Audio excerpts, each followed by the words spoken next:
ನಮಸ್ತೆ ಫ್ರೆಂಡ್ಸ್, ನನ್ನ ಯೂಟ್ಯೂಬ್ ಚಾನಲ್ಗೆ ಎಲ್ಲರಿಗೂ ಸ್ವಾಗತ.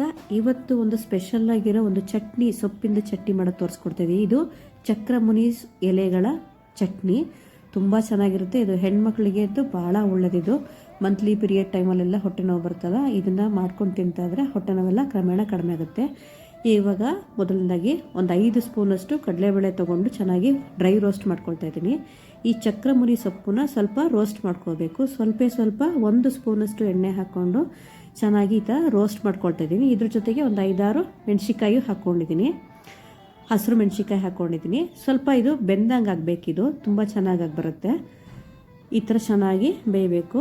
ಜೊತೆಗೆ ತೆಂಗಿನಕಾಯಿ ಸ್ವಲ್ಪ 1 ಬಟ್ಲಷ್ಟು ತೆಂಗಿನಕಾಯಿ, ಒಂದು 8 ಹಸಿರು ಮೆಣಸಿನ್ಕಾಯಿ, 1 ಗೆಡ್ಡೆ ಬೆಳ್ಳುಳ್ಳಿ. ಇದು ರುಬ್ಲಿಕ್ಕೆ ಕಡಲೆಬೇಳೆ ಎಲ್ಲ ರೋಸ್ಟ್ ಆಗಿದೆ ನೋಡಿ, ಇದೆಷ್ಟು ರೆಡಿಯಾಗಿದೆ. ಇದನ್ನು ಇವಾಗ ರೋಸ್ಟ್ ಮಾಡ್ಕೋಬೇಕು. 1 ಗೆಡ್ಡೆ ಬೆಳ್ಳುಳ್ಳಿನ ಸಿಪ್ಪೆ ಸುಲಿದು ಇಟ್ಕೊಂಡಿದ್ದೀನಿ. ಇವಾಗ ಪೌಡ್ರ್ ಮಾಡ್ಕೊಳ್ತೀನಿ. ಇದಕ್ಕೆ ಒಗ್ಗರಣೆಗೆ ಬೆಣ್ಣೆ ಅಥವಾ ಎಣ್ಣೆ ಯಾವ್ದು ಬೇಕಾದ್ರೂ ಹಾಕ್ಕೊಳ್ಳಿ. ಇಲ್ಲಿ ಬೆಣ್ಣೆ ಹಾಕ್ಕೊಂಡಿದ್ವಿ. 1 ಈರುಳ್ಳಿ ಒಗ್ಗರಣೆ ಸಾಕಾಗುತ್ತೆ. ಒಗ್ಗರಣೆಗೆ ಸಾಸಿವೆ, ಬೆಳ್ಳುಳ್ಳಿ, ಸ್ವಲ್ಪ ಜೀರಿಗೆ ಹಾಕ್ಕೊಂಡು ಚೆನ್ನಾಗಿ ಫ್ರೈ ಮಾಡ್ಕೊಳ್ಳಿ. ಸ್ವಲ್ಪ ಚೆನ್ನಾಗಿ ಫ್ರೈ ಆಗ್ತಿದ್ದಂಗೆ ಕರ್ಬೇವಿನ ಸೊಪ್ಪು, ಈರುಳ್ಳಿ ಎಲ್ಲ ಹಾಕ್ಕೊಂಡು ಚೆನ್ನಾಗಿ ಫ್ರೈ ಮಾಡ್ಕೊಳ್ಳಿ. ನಂತರ ಏನು ನಾವು ಪೌಡ್ರ್ ಮಾಡ್ಕೊಂಡಿರ್ತೀವಿ ಇದನ್ನು ನಾವು ಪೌಡ್ರ್ ಮಾಡ್ಕೋಬೇಕು. ಇದನ್ನು ನುಣ್ಣದಾಗಿ ಪೌಡ್ರ್ ಮಾಡಿಕೊಂಡ್ರೆ ಚೆನ್ನಾಗಿ ಬರುತ್ತೆ. ಈ ಥರ ತರ್ತರಿಯಾಗಿರಲಿ. ನಂತರ ಬಾಣಲಿಗೆ ಏನು ಒಗ್ಗರಣೆ ಹಾಕಿರ್ತೀವಲ್ಲ ಆ ಬಾಣಲಿಗೆ ಹಾಕಿ ಚೆನ್ನಾಗಿ ಸ್ವಲ್ಪ ಬೇಯಿಸ್ಕೋಬೇಕಿದು.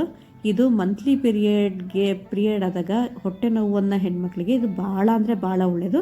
ದಯವಿಟ್ಟು ಮನೆಯಲ್ಲಿ ಟ್ರೈ ಮಾಡಿ. ಚಕ್ರಮುನಿ ಸೊಪ್ಪು ಅಂತಲೇ ಈ ಹೊರಗಡೆ ತರಕಾರಿ ಮಾರ್ಕೆಟ್ಗಳಲ್ಲೆಲ್ಲ ಸಿಗುತ್ತೆ, ತರಿಸ್ಕೊಂಡು ಒಂದ್ಸತಿ ಟ್ರೈ ಮಾಡಿ. ತುಂಬ ಚೆನ್ನಾಗಿ ಬರುತ್ತೆ. ಮಂತ್ಲಿ ಒಂದ್ಸತಿನಾದ್ರು ತಿಂತಾಯಿದ್ರೆ ಕ್ರಮೇಣ ಹೊಟ್ಟೆ ನೋವು ಕೂಡ ಕಡಿಮೆ ಆಗೋಗುತ್ತೆ.